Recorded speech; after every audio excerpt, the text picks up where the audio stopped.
Hello, everyone, and welcome to another episode of the LGS Pod, the Soccer Shorts companion podcast, where we try to shine a spotlight on stories about local grassroots soccer culture here in our hometown of San Diego, as well as across the U.S. and around the world. I'm John Cross. I'm the founder of Soccer Shorts, and with me tonight, as always, is our co-host Dylan Wilson. Dylan, how are you doing this week? I'm doing well. How about yourself, John? I'm doing well. You must be, as a Spurs fan, very happy after this last weekend. Well, yes, that match was wonderful. It's funny because it's almost an inversion of like Spurs status quo historically in my time, in my like near 15 years supporting the club. Things on the field are actually going very well. Things off the field are not going particularly well. So it's kind of the reverse of what I'm used to. So that's been interesting. But yeah, it was a great win. I would say it was one of the most dominant performances in the long history of Spurs randomly being Pep Guardiola's bogey team while at City. Can't explain it. It's been the case since he got there. This was probably the most dominant road performance that Spurs have ever had. Apart from one or two, maybe 1.5 chances, I don't think City really ever stood to win that game personally. So, well, I know you must be feeling really good to the start of this season. Yeah, absolutely. On my end, I keep checking in on Bradford City, and they won again today, going to the third round of the USL Cup. So, pleasantly surprised with their start of the season as well. Hope, as we said, they can keep it up. Hope their league results stay up. I'm just happy if they stay in League One by the end of the season. But I'm enjoying the start to the season here, as you are with your team. Well, a start to the season is important. You can't win the league or stay up in the first part of the season, but you can lose the league or commit yourself to going down in the first part of the season. So it's good to get off put yourself in a hole. Right. Yeah. Exactly. So that's good to hear. I'm keeping an eye on the whole league pyramid really. And Bradford is one of them. So it's nice to see them off to a good start. Yeah, I'm certainly enjoying it, as I am all the stories about the Marshall Islands. We talked about this last week. I know we shared a couple of things back and forth on text. I've seen Football Heritage podcast do a profile on the Marshall Islands. John Arnold, who does a lot of CONCACAF stuff, saw his little video and other things that he had done about the Marshall Islands. Certainly, and I think I shared with you something I saw on Morning Footy as well, with covering the Marshall Islands. And a great story, and we hinted at this in the last podcast. One of the surprising things about the Marshall Islands playing their matches in Springfield, Arkansas, because 15,000 people, 15,000 Marshallese live in Springfield, Arkansas. It's one of the largest concentrations of Marshallese outside of the Marshall Islands. And a lot of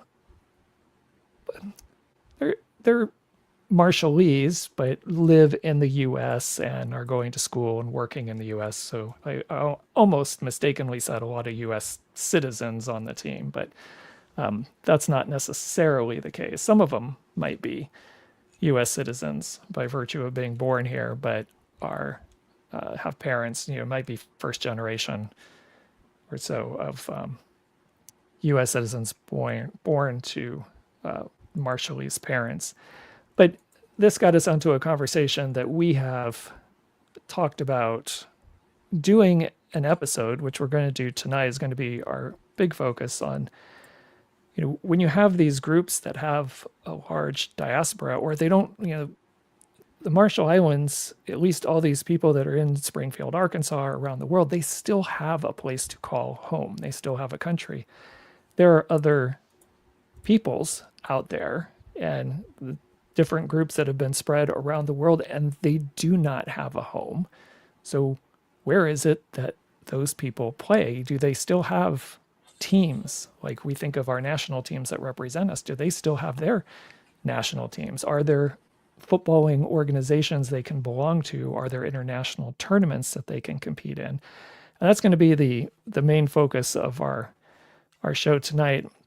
And we'll get to that in a few minutes. But like we always do, let's get through some Cup news, some lower league news, and of course some current events before we jump into that main focus of our episode tonight. So, first thing that I feel like I have to bring up, and maybe I'll phrase it this way: did you see that the World Cup draw has been moved from what everybody thought was going to be Las Vegas to the Kennedy Center in Washington, D.C., and how everybody came about that news? I'm sorry. I think I'm having some internet issues. Can you say again? I missed the first part of it. Yeah, it's okay. I was going to say we had got news yesterday, actually, that the World Cup draw is going to be at the Kennedy Center instead of Las Vegas, which is where all the rumors had been, is where the draw was going to take place. And did you catch any of that news and how it was announced yesterday? I didn't catch that news, but I think I'm putting some things together now because I did see the clips of Gianni Infantino in the Oval Office doing the exact thing that South Park had satirized the Oval Office for doing mere days before. Oh my God, yes. It was like it. I'm not a South Park guy, but I have been watching this season because I'm, try to be with the zeitgeist or whatever. And it was shocking how, like, it was literally exactly what we saw in the episode mere 2 or 3 days later. But yeah, I don't. Will it even still be called the Kennedy Center come that time? I doubt it. It'll be the Melania Nouse Trump Center or whatever. I mean, I think it was fair to say that whole press conference was a shit show. I mean, yeah, it was, whether we like it or not, and I know we dance around things quite a bit on our podcast here, and we always talk about we don't want to bring politics into it, but there is no way in the world that Trump is not going to fully insert himself like he did yesterday, and basically on the fly switching the venue from what, again, everybody thought was going to be Las Vegas, and that was what the rumors were. And all of a sudden it's going to be at the Kennedy Center. And then... Okay, so see, that confirms to me, that confirms that it won't be called the Kennedy Center anymore by that time. Just... probably. We all know he wants to change the name or add his name to it as well. I think he said he did, but anyway, not the point. Yeah, we've talked about this a little bit before as well, and things were bad when Sepp Blatter was president, and a lot of shady things went on behind closed doors. But the level of ass kissing that Gianni Infantino does to these public authoritarian, or he does in public for these authoritarian figures, is astounding. I know he's like that. I know he does this stuff, but some of the things I saw from that press conference yesterday were just absolutely ridiculous. This has been one of the most interesting parts, and I use the word interesting in a very broad umbrella sense, interesting parts of watching this kind of authoritarian speed run slide that the United States is doing is I've heard like historians and people who live in other countries that have slid into authoritarianism talk about how performative, obvious lying is a part of the like being in the party aspect of the whole authoritarian state. But watching it happen in real time is a whole other thing. Right. It's it's a little hard to swallow, but at the same time, like you said, I mean, it's Gianni Infantino. He's the one who's worse than Sepp Blatter, which is, I don't know. I don't even think I could put it into words better than that. So, yeah. So we're going to be in for a wild ride all the way up through the World Cup, and just even, I mean, putting that part of it aside, but just the perception and the way it's being treated, and certainly the way Trump treats it, is that it is the US's World Cup, not a tri-nation World Cup. right? We have two partners in this, and they just get, in at least these kind of press conferences and this stuff like constantly going to Trump all the time. It's like now becoming Trump's World Cup. It's not even a Well, and see, I don't know. I'm I would getting argue, further and further away from yeah, any I would interest argue in this it World was Cup. always going to be the U.S. World Cup, whether or not we, like to tell ourselves otherwise, just because that's how the U.S. does things. When we're involved, it's all about us. So I mean, for better or for worse, I'm not surprised that is the way it's trending. But because it's trending that way, and because of the way Donald Trump and all his sycophants operate, it is going to be Donald Trump's World Cup, which is really, really gross to think about. So I don't know. I'm right there with you. I already didn't have as much interest in this World Cup as I would have had if you told me as a child that there was going to be a Right. World Cup in the United States, and I would have reasonably had access to going to a few games. Yeah, it's a shame that the decay of our society has gotten in the way of my enjoyment of this. Yes, I will agree. Let's pivot away from this conversation before we go too far down a rabbit hole. To go to something else that I find absolutely disgusting right now with our sport at the highest levels, because this again, always has a trickle down effect into lower leagues and things. But we've complained about multi-team ownership quite a bit on this podcast before. But I want to get your thoughts on the story. I can't even remember the player right now, but it revolved around BluCo, the group, one of the ownership groups with Chelsea, and was it Strasbourg? Was that one of their other Yes, teams? correct. Yes. But this idea of players effectively signing for an ownership group as opposed to signing with a club. Now they have to be registered with the club. That's how player registrations work. But it seems like, and this isn't the first time this has happened, but it seems like there's this trend of these multi-club ownership groups. Players are actually signing with, a third party, because we've had other issues with third party kind of, people signing on with them and then, working out which team they're going to play for afterwards. So what are your general thoughts? I mean, it's not good for the game. I feel for the fans of those clubs that are being subsumed by these corporations, for lack of a better descriptor. Although I guess that's still pretty accurate.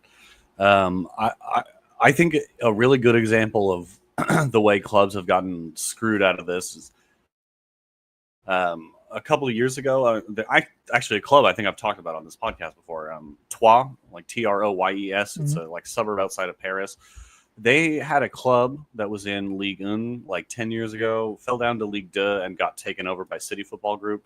Their record signing is a player named Savigno, who plays for Manchester City right now, has never kicked a ball for them, spent 2 seasons on loan at Girona, another City Football Group, and then was sold within the group to Manchester City. So this club, who's now in the third tier of French football, because they're just a feeder club now, their record signing of multi-million pounds has never played for them. And it reminds me a lot of the way that baseball works in the United States with the minor league system. And I fear that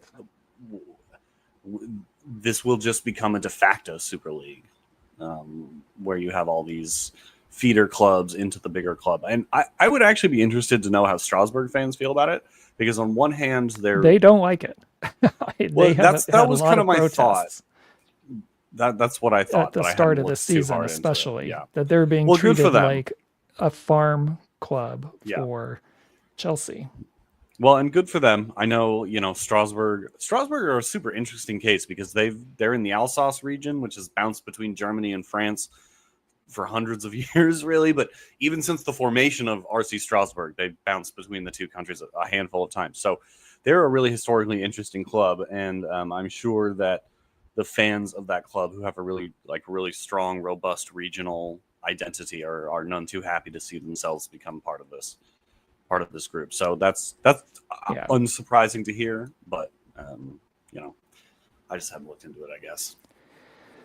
Yeah, it'll be interesting to see this trend, because even our local team, SDFC, technically is part of a multi-club ownership group, even though they don't have anyone in, I Denmark, I guess. With FC Northland, and then you have SDFC here, and you have team in Egypt, but not hitting one of the bigger European leagues maybe yet. It'll be interesting to see if they do, what then happens and how they treat the local MLS team. But we'll see how that plays out.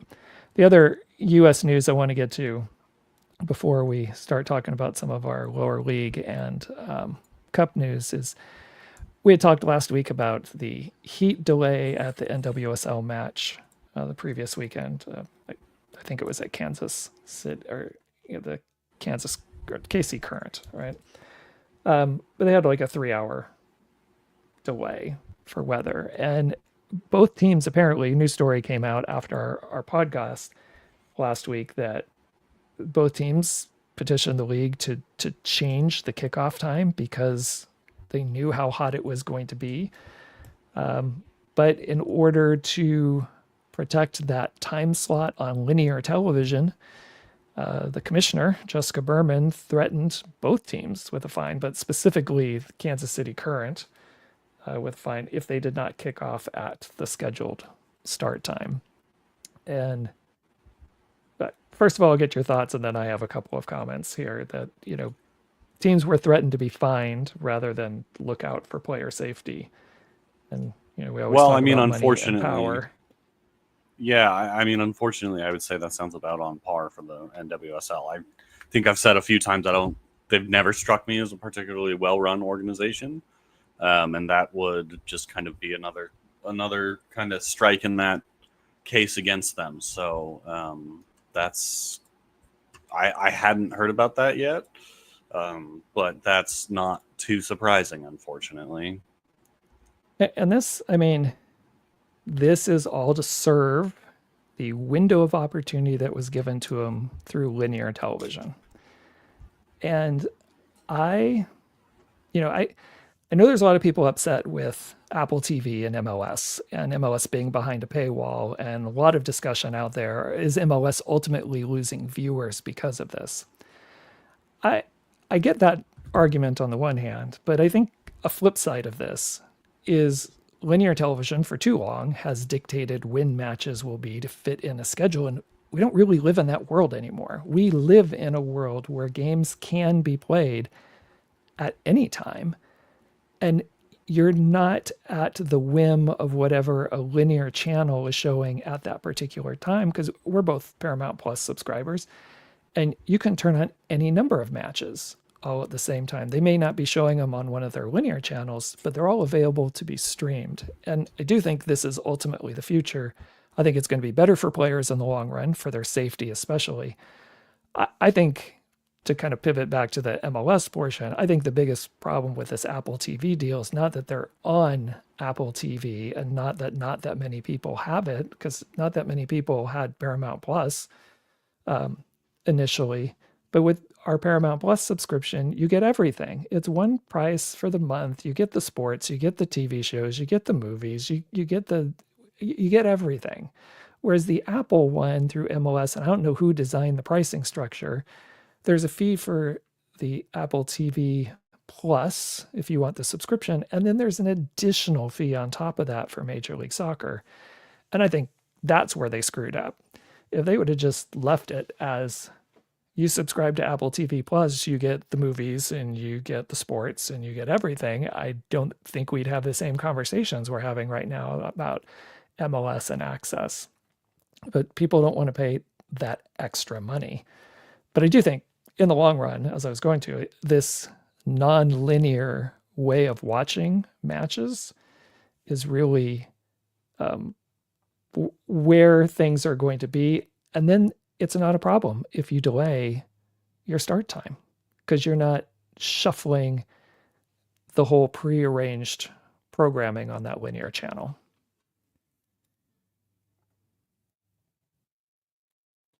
All right. I don't know if we lost Dylan. Are you there? All right. We might have lost him for a second.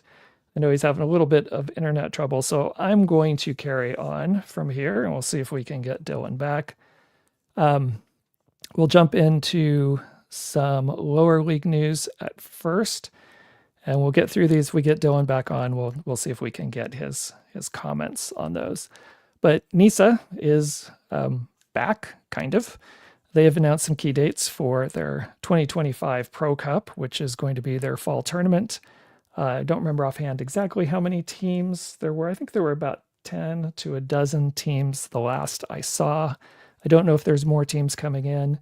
Tournament's supposed to take place between about mid-October until the end of October.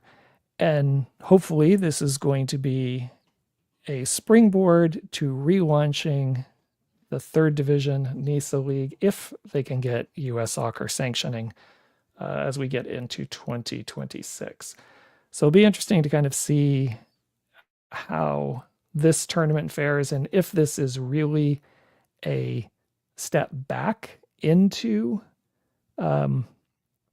sorry, I just got a text message. Dylan's working on some stuff and he should be jumping back on with us here in a second. But for NISA, it should be hopefully for them that springboard to get back on. We'll see if with their new commissioner and new CEO, will it be better run this time around? And will they have some success, or is this just prolonging the inevitable of a league that's just limping along before it eventually dies out over maybe the next couple of years? So it'll be interesting to see what happens with that over this next 25 and all of 26. In other lower league news, the League for Clubs, which just did its first season last year, they are mostly a summer league. I was very pleased to find out that their West Coast League, which is up in Northern California, and I think they had 10-ish, maybe 12 teams in that league for their summer portion. There's a lot of those teams who would really like to go year-round. And I didn't think the League for Clubs was really looking to be a year-round league, but I like that they're at least allowing this group of teams to do a fall tournament, similar to what NISA's doing.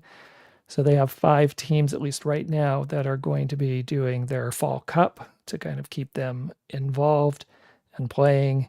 And I think the idea, from what I can gather, is this is going to be a springboard to try to develop more of a year-round structure at this level, and especially in this league, the League for Clubs. So we might see the League for Clubs, depending on the region of the country, do in some places summer soccer, and other places might be doing some year-round soccer like the UPSL does.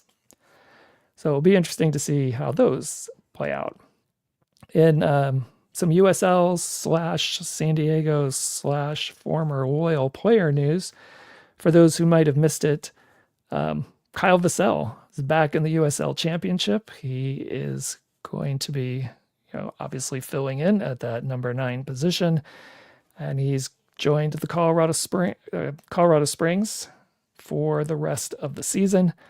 So for those former Loyal fans here in San Diego, might be a reason to check out some Colorado Springs USL Championship matches as we head towards the playoffs here and wrap up this championship season. Okay, and then some, I will say, disappointing news. Dylan and I, for multiple podcasts, have been talking about, I say, our level of excitement for the USL and what they've been doing and the new teams coming in, especially to League One, because they should be at 21 teams at least for the start of the 26 season. So we've been very excited with the news, some great news coming out of AC Boise and Fort Wayne with their new stadium, but but lots of positive information. I have to say I was very disappointed, though, to hear about this new team from Eugene. And they started publishing some new information about the team. They had a lot of AI generated images that were attached with it. They announced the new name. It was Sporting Cascades FC. And this is a League Two team that is coming up to League One and rebranding. So they've changed the color from red now to blue. And they had a whole, what the crest and different things are going to be. But these AI images were really bad. They were poor. I mean, as the term is used now, AI slop was being out there. And it's very disappointing that the group wouldn't seek out local artists. I mean, maybe they're working on it or they have, but they didn't in this case. Instead, they chose to put forth AI images out there that had gross flaws to them. And then when they got questioned by a lot of the reporters that cover lower league soccer, some of them got blocked by the organization. They were deleting comments off social media posts when people were asking about these things. It really poor form from an ownership group and an organizational structure for a new team coming into the USL. So you're going to get that at times. You're going to get different, good ownership groups and not so good ownership groups. And this is a very disappointing start to what's happening over at USL Eugene, again, which are now known as Sporting Cascades FC. So we'll have to see if that is a one-time mistake and they course correct quickly, or if this is a sign of a bit of a negative trend for one of the previously hyped new USL League One teams. All right, so with that, let's switch over to some of our cup news. And sticking with the USL, we have the Jägermeister Cup. We're down to the final four teams in the Jägermeister Cup. So we'll have Rhode Island against Sacramento, and we'll have Hartford against Greenville, which is the only League One team to actually make it through to the semifinals. And now that I think we have Dylan back, let's check. Dylan, are you there? The internet is still giving me problems, but I think I'm back for now, yes. All right, we have you for audio, just no video on there. But we'll go as long as we have your audio. I may have lost you again. Oh, okay. I can hear you. Can you? Yep. All right. We'll keep going on there till we can see if we can get Dylan back. So Jägermeister Cup, we just had the quarterfinals. As I said, we're down the semifinals. Rhode Island will be hosting Sacramento. Hartford will be hosting Greenville, and Greenville is the only League One team to make it to the semifinals. And we'll see how that goes. Sacramento is really the only team of those four that is making a strong push for the playoffs on the championship side. Everyone else is kind of mid-table, so this is I like this cup. It's a good chance for these other three teams to make a little bit of a run and maybe finish with some hardware at the end of the season, because some of them, where they're positioned right now, may not actually even make the playoffs. And we do still have the potential for a Rhode Island-Hartford matchup, and they've had some pretty wild matches so far this year because they've been meeting an awful lot of times. So, Dylan, I see that we have you back. I see you on screen this time. So yeah. All I'm going to do is ask you about thoughts. We were talking about the Jägermeister Cup and the possibility of a Rhode Island-Hartford matchup because they've met a whole bunch of times already this year, and we could see them meet again for a trophy, and they've had some it's developing into quite a rivalry between these two teams, and I think mostly just this year because of all the times they've faced each other in meaningful games. Yeah, I mean, you love to kind of see those local rivalries develop. I'm excited that Greenville, I think I heard you say that when I came back in for a half second there. I'm glad a League One team has made it this far. I think A League One team making to the final or even winning this cup would go a long way to making it be taken more seriously in the future by other teams, I think. Yeah, and they had an exciting. I don't know if you saw their match. They got a 90th minute equalizer and then won in sixth round of penalty kicks. So they had quite the, they were looking to be out, and then tied it up, took it to PKs, and prevailed eventually in the PKs. So who knows how far they'll go. One step at a time, right? Yeah. All right, another cup news. We did finally, as we expected, towards the end of last week, we got the list of all the teams that are looking to compete or try to qualify for the for the US Open Cup proper for 2026. And it was a record high number. Last year, I think it was 111 teams participated in the qualifying tournament. This year, it's 146 clubs that are participating. So they're going to have 16, I think it was 16 regions in the initial qualifying stages. So we've got teams, and I think it's representing, if I remember one of the articles I looked at, like 30 different leagues from across the country. Wow. So besides just and I was really surprised, there were not that many USL 2 teams that chose to go. I think there were only 5. And a couple of those were, like, Ballard was one of them because they didn't get one of the automatic qualifying ones for how they finished their league season. So they're there, but I think there were only 4 or 5 from USL 2. There were like 10 from the NPSL.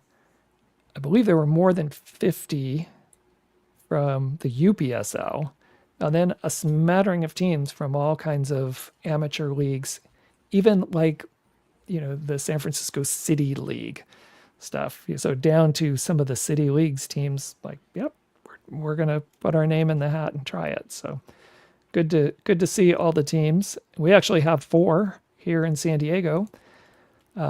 City SC, which is in Carlsbad. We have FC Balboa, which is Balboa Park area. We have Rebels SC, South Bay, and San Diego Enter, which I don't know where they represent, but they play their games usually at Mission Bay High School. So we do have kind of a range around our county as well, those 4 teams. And those first matchups are going to be 2 weeks from this weekend. So we've got Labor Day this weekend, and then it's going to be in 2 weeks.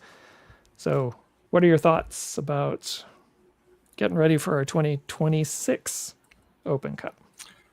I mean, that's exciting that there are so many San Diego teams involved. Obviously, I guess they can't all qualify, but it would be nice if one of them could go all the way.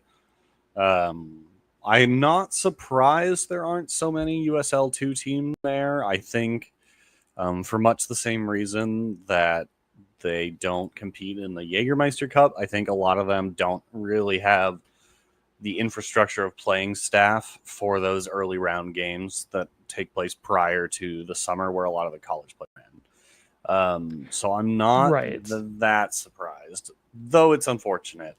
But yeah, looking forward to seeing who comes out on top. I think, didn't El Farolito win this one like last year? And they're not competing because they've already qualified, I think. Yeah, they were the first official qualifiers because they were the furthest lower league team to advance in the tournament. But that's a new thing, though, right? That's a new thing. Okay. Yeah. Because they won this qualifier tournament in the past, I believe. Or am I? Yeah, and I think last year they got it because I think they're in the NPSL. So I thought they won the NPSL title. Well, I don't know. I had thought they won that. I had thought they won this qualifying tournament, but maybe I'm misremembering that. Yeah, it could have been even a different year, but maybe it was last year for the qualifying tournament. And for the qualifying tournament, it's not winning the whole thing gets you in. There's going to be 16 teams that make it in.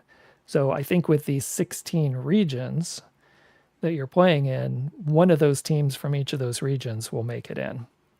So we got these 4 teams here in San Diego. Now, clearly, they're going to be battling each other in these Right. early matches. So in that, I imagine of these 4 teams, it's going to be a pair of games. And then after we figure out who wins in San Diego, then you're probably going to play someone else, and I'm guessing somewhere else in Southern California. Now, last year, San Diego Inter, they were 1 game away from making it to the Open Cup proper. They had a match in December against a team from Irvine, and it was hosted in Mission Bay. They got to host it, but they did not come out victorious in that match. So the other team made it through to the Open Cup, and they did not. So we have some quality play here, and the City SC team from the UPSL actually, I think, made it the furthest in the playoffs for UPSL here over the summer. And that City SC team has two. They have a USL2 team and a UPSL team. But what I saw was the UPSL team was the one that put forward for the for going to the Open Cup. It's probably because as a UPSL team, they can play here in the fall. Right. Which, exactly. right, just what you said before, and same with the USL2 team. And if your 2 team is relying on college players and your UPSL team is not, then that probably makes a world of difference. And then speaking of that, to get into our San Diego news, the 2025 fall season for UPSL just kicked off this last weekend. So those 4 teams are part of that SoCal conference. And there's others. I think we have 3 or 4 other San Diego teams in there as well.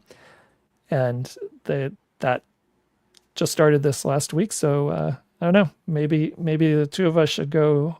If we don't check out a league match at some point here soon, we probably should get out and check out one of these.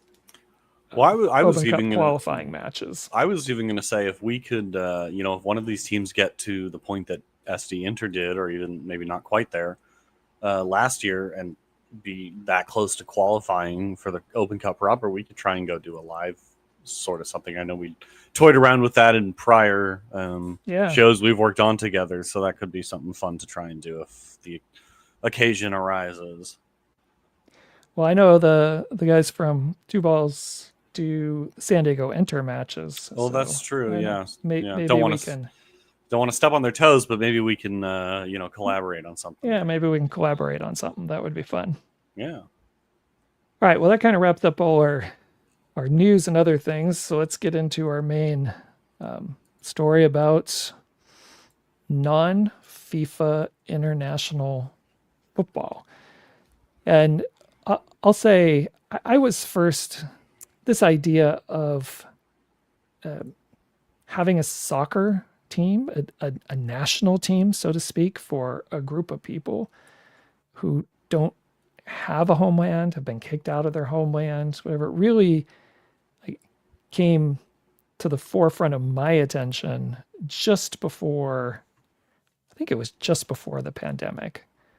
It might have been in those first year of the pandemic, somewhere around there, because it was around the time San Diego Loyal were forming. So maybe it was right before that first season kicked off. But the Karen FA, and the Karen are people from Myanmar, who a lot of them have been persecuted. So there's, again, a huge diaspora around the world. And there is a big concentration of people who identify as Karen in St. Paul, Minnesota. So they have their own FA and they have national teams. And they were in San Diego. Their women's team was. They were recruiting. They were looking for people. And I was down at Bridge Barcata. I had heard, Paul Naku relayed something that was going on down there. So I thought I'd go check it out. And it was the women for the Karen national team were out there at Bridge Barcata. We're not a formal training session, but they were playing street soccer with everybody else, but getting in some practice and playing in along with the other trainings they were doing here in San Diego. And I remember Carrie Taylor was running them through some coaching sessions. I think they were probably going down to the Chula Vista Elite Training Center, but they were in San Diego area scouting and recruiting. I did a whole interview, did a little mini soccer shorts episode on them a while back. But that was the first time really that idea of a group of people who have been, that don't have a home, a place to call home. And we've got lots of groups like this around the world, but have banded together to form, in this case, their own football administration and their own international teams. And they were prepping and getting ready to play in a tournament. So that got me down this road of really looking at these non-FIFA sanctioned international football tournaments. And that was kind of my first big thing. And I know, Dylan, you shared something with me even a few weeks back, YouTube video, which we'll put a link to it in the show notes. That kind of gives also an overview of some of this non-league, it's not non-league, non-FIFA international football competitions. So while I know I have you, because I know it's been spotty in and out, I'm going to let you jump in to add some things, and then I will fill in from there. Yeah, I'm hoping my internet is good now. I'm just, to be clear, I'm just dropping off the camera to try and, alleviate internet issues.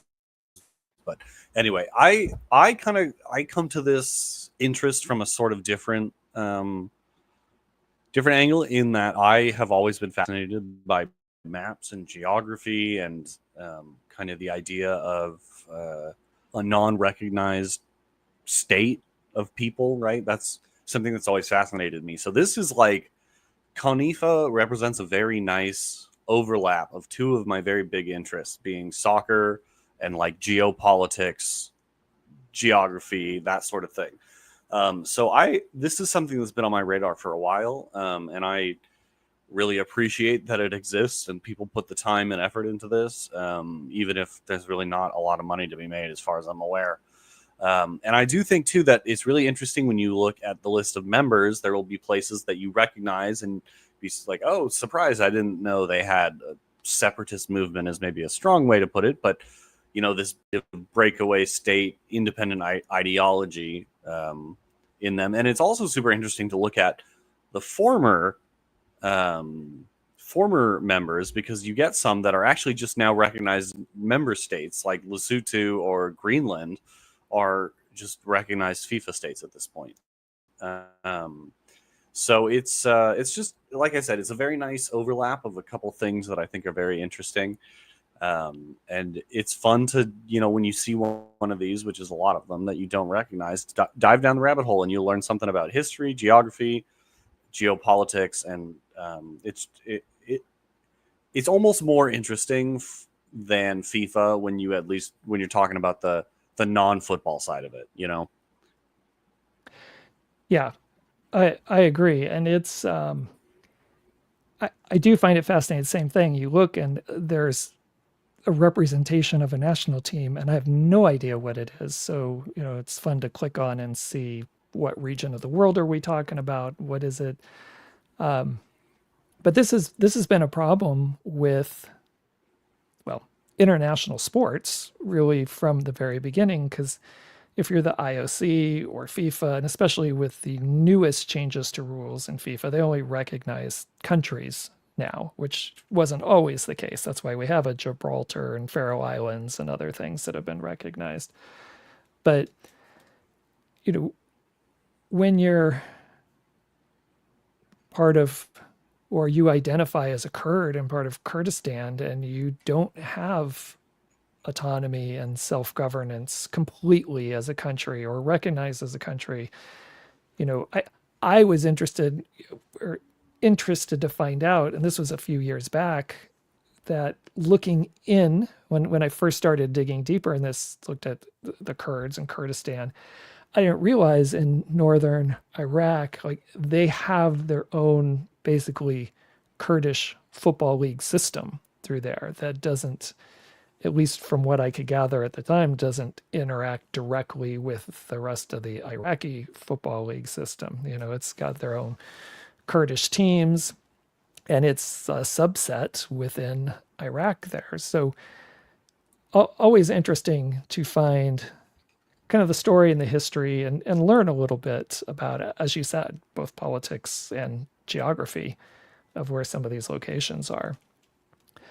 I'm going to give just a little bit of background because for those who may not know or remember, FIFA was founded in 1904, and it was only founded by a handful of, I'm not going to remember all of them off the top of my head, but 6, 7 countries in 1904, and that was partly because the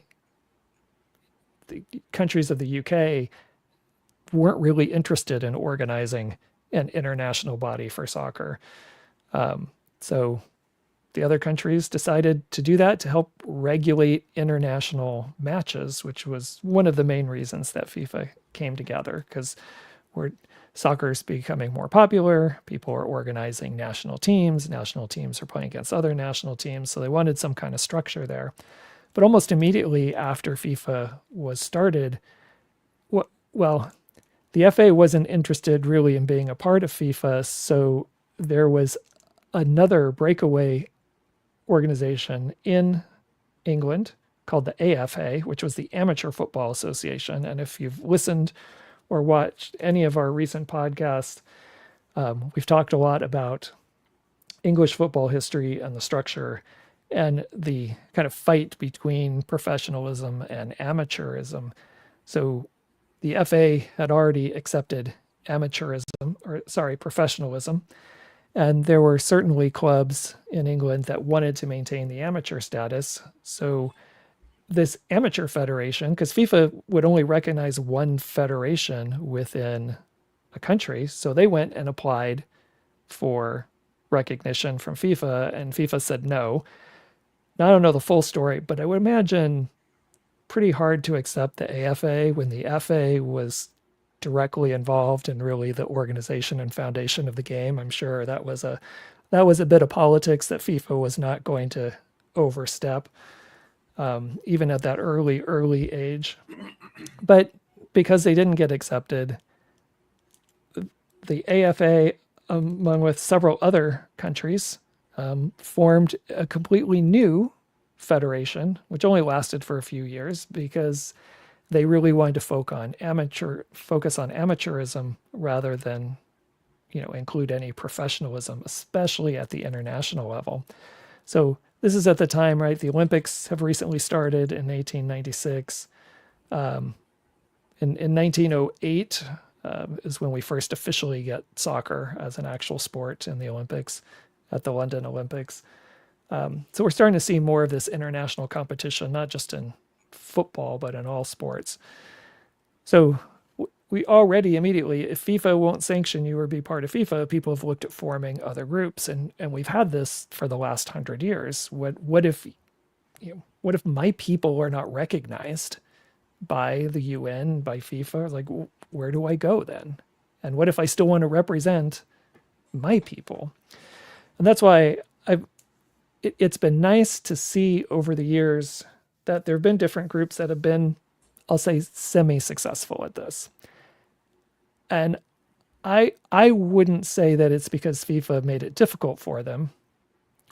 I think it's just difficult to organize a tournament, especially of countries and representing groups of people that don't have a home country to come to my country and here we're going to host this. You don't really have a place to host, and we've had major cities sometimes do this. London or Paris have hosted some of these tournaments before, and sometimes it's much smaller places. So getting a tournament organized is difficult in the first place, and then getting groups of these people together and kind of figuring out their football associations and their international teams is a challenge first and foremost.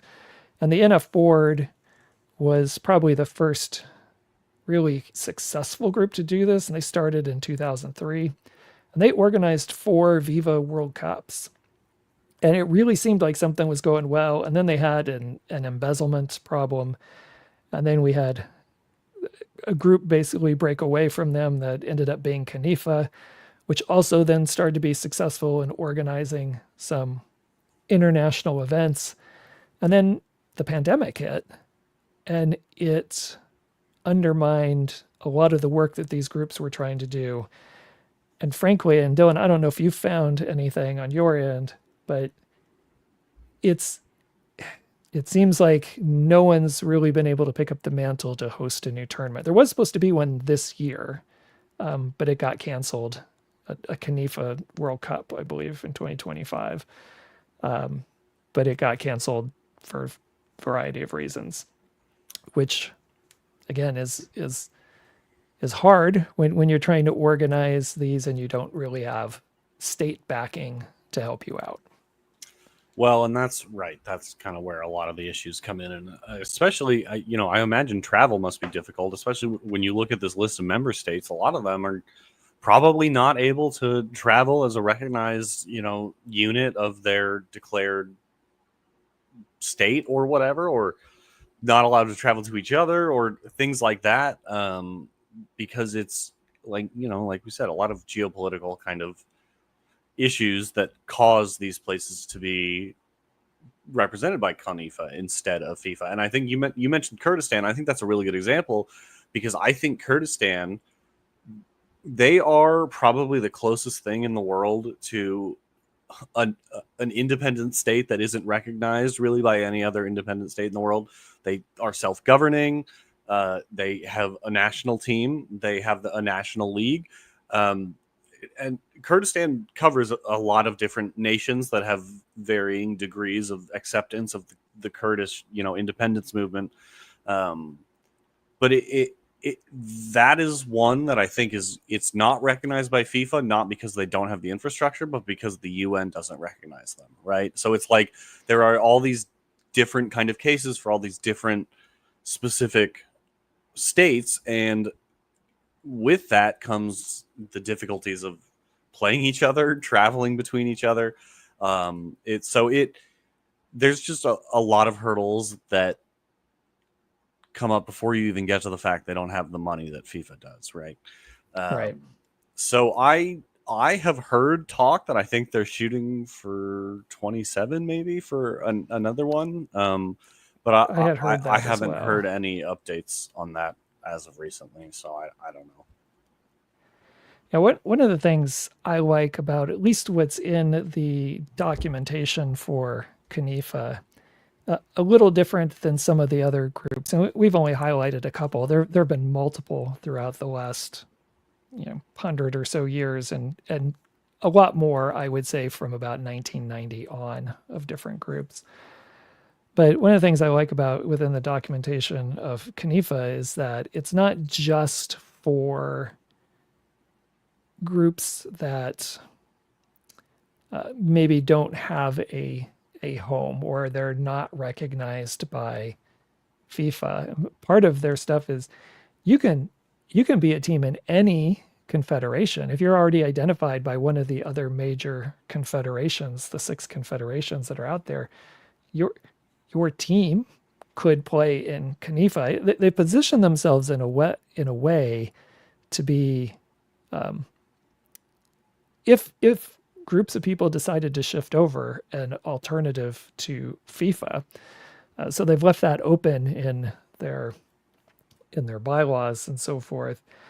But they also state in there pretty clearly it's just to, recognize different groups, not just nation states.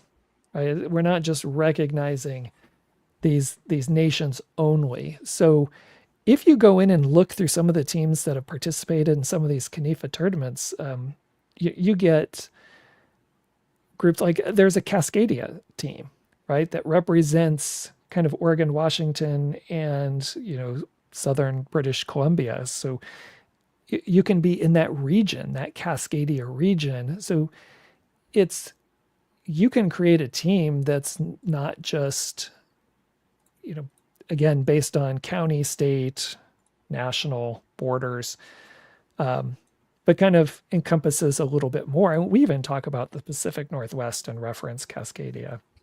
But you get, I think at one time there was a California team. I've seen different regions, like in England especially, so the Isle of Man and Jersey, but even some of their regions like Yorkshire having a team or Cornwall. So you can, you know, they don't exclude those things. Like you can participate and organize, and but you have to have a football association. I mean, you have to have an organization that you've put together. So I do like, maybe, as again, who knows what will happen with FIFA. And as much as I complain about FIFA, there are some fundamental things FIFA has done very well in terms of structure and organizing things for the world's game to the benefit of everyone. I just, because they're the only game in town really that everybody's come to, there's just, all the other shenanigans that happen and aren't, don't make it fun to root for FIFA in any kind of way. When you see things like we saw yesterday in the Oval Office. But No. With Kanifa, it's an alternative for groups. I would really love to see some of these things take off. Like before the pandemic, they had the Homeless World Cup was big for a few cycles. Different groups in different places creating teams. To me, it's kind of like street soccer almost. You can create a neighborhood team and you can participate. And I think the more ways we have for people to identify with groups they would like to identify with and be part of, a bigger thing in terms of soccer, the better. Because they're not all going to fall under FIFA and FIFA structure. Right. FIFA has a political line to walk that won't allow them to recognize, South Ossetia or whatever, Northern Cyprus, whereas Konifa or whoever can recognize them because it's, not as political a statement. So, yeah, I agree. I think the world, the way we in the Western world conceptualize the nation state is a much more recent advent in like human history than I think a lot of us realize. And so I appreciate that these nations in the literal sense, or I guess, the people sense, the nation of people sense, have the opportunity to be recognized. In some capacity, however official you want to say that it is, I'm sure that for the people of, Northern Cyprus, whether or not you agree with its existence as an independent nation doesn't really matter. The people who live there and feel that way, I'm sure, are very proud that they have a team that they can call their own, like you said. So I think it's only a good thing for people to feel represented. So I'm all for it. Yeah, and hopefully they, we can see these things now that in some respect, the world is getting a little more back to normal, post interruption from all the pandemic stuff. I know we have other things going on, but hopefully we can, moving forward over the next decade or two, see some better organized tournaments, and especially with streaming services and the ability for people to watch this, especially for these groups that have a large diaspora that's spread out around the world. You have a ready-made audience, even though you might not have lots who will show up necessarily to travel and attend a match. Although, if it's well organized and well publicized, we might. It would be interesting to see. I'd certainly, I cross my fingers and hope that something more structured will start to take shape again, like it was pre-pandemic. Yeah, I struggle to use the word normal anymore, but yeah, it does seem like a lot of these processes are starting to get back to the way they were prior to interruption. So hopefully that can go for some of these more fun independent tournaments as well. Right. All right. Well, I think that kind of wraps up this episode. We're keeping it back to our original close to an hour instead of the longer ones we've been having recently. Dylan, do you have any soccer plans for the week coming up? Yeah, I mean, we've got the Premier League this weekend, and then after the Premier League, I get my first chance of the season to be really upset that there's an international break. Only 3 weeks into the season. It's always my least favorite because you're just starting to get into the rhythm of the season going again, and then we have a break that nobody cares Right. about. But I will also continue this week to watch the early rounds of Europe, or the final round of the qualifying rounds for the European competitions. Some of my teams that I like to look out for are not doing so hot. Hajduk Split was eliminated by a team from Albania I have never heard of in the third round, which makes them the second longest streak of clubs making the qualifying rounds without making it to the group/league phase, Oof. which I'm sure is not a second place record that Hajduk Split, with all their history, wanted to have. So Right. that was hard. Olimpia Ljubljana had a very rough first leg at home against FC Noah of Armenia. I don't see them overcoming that in Armenia, so that's too bad. However, I do owe an apology. Last week, I said that I didn't think Kairat Almaty stood a chance against Celtic. And after 2 legs of some pretty boring football, we had a 0-0 go to penalties. And in Almaty, or however the fuck you say it, they did beat Celtic on penalties. And pretty convincingly in the shootout, too. Great work by the goalkeeper. Yes, on that. he saved. Three He saved. saves. Right, it wasn't 3 misses, 3 saves.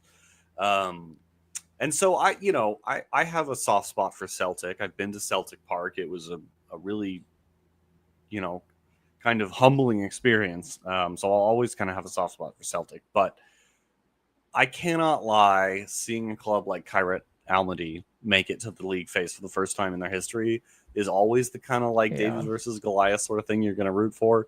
And again, as I said, whenever I brought it up the first time, it's hard to overstate how far east this club is and how ridiculous it is that they're part of UEFA. And I recognize, again, there's a lot of geopolitical reasons for that, but right, they are further east than the western of China, which I recognize sounds confusing when I say it out loud, but look at a map and it will make a lot of sense. It is not a desirable away day going into the league phase. Let's put it that way. That said, formal apology. They held their own. And I have to say, I watched the highlights of the first leg in Glasgow. I watched the entire second leg today in Almaty. They were the better team over 2 legs. They deserve to go through. Celtic probably had the better single chance or two today. But overall, I don't think Celtic fans can really say they deserve to go through that one, at least not definitively. So, my respect to them. I look forward to seeing what they do in the league phase. I just hope Spurs don't draw them away because that would be bad, probably. Yeah, well, I same will be watching to see how those results play out. I'm still looking at FC Santa Clara from the Azores. That's right. They had a rough first leg, I believe. Let me see if I can find it real quick. Yeah, and then while you're looking that up, I will of course be checking out Bradford City. Right, of course. And seeing how they do on the weekend. And then I think they have a match on Tuesday earlier in the day before our podcast next week as well. So we'll see if they can keep up their good run of form. And probably some USL. I'll catch bits and pieces of some games here over the weekend. It's kind of nice that we're getting towards the end and things are starting to take shape with playoffs. So games. It's one of the things I hate about a playoff structure is I feel like much of the league season, the games they don't mean as much. But now we're getting into the end of the season and to see who might be in those qualifying spots. Now the games mean a little more.